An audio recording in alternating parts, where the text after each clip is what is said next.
পুরনো একটা বিমান, জং ধরা একটা বিমান, যেই বিমানটা কখনোই আকাশে উড়ার কথা না, কারণ এই বিমান ব্যবহার অনেক আগে থেকেই বন্ধ করে দেওয়া হয়েছে। তবুও কেন এই বিমান দিয়ে প্রশিক্ষণ দেওয়া হলো?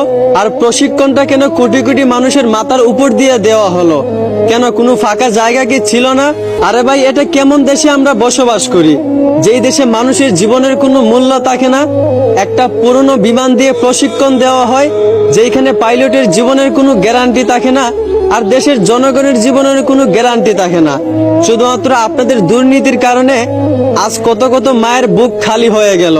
যেই শিশু বাচ্চারা স্কুল শেষে মায়ের কোলে ফেরার কথা, সেই শিশু বাচ্চারাই স্কুলের ভিতর আগুনে পুড়ে মারা গেল। তার জবাব কি দেবেন আপনারা?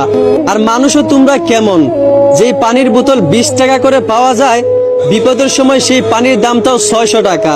কেন ভাই, তোমরা কি মরবা না? আহা মানুষ, একটা কথা মনে রাখিও, সবারই একদিন বিচার হবে। কারণ আল্লাহ ছাড় দেন কিন্তু ছেড়ে দেন না।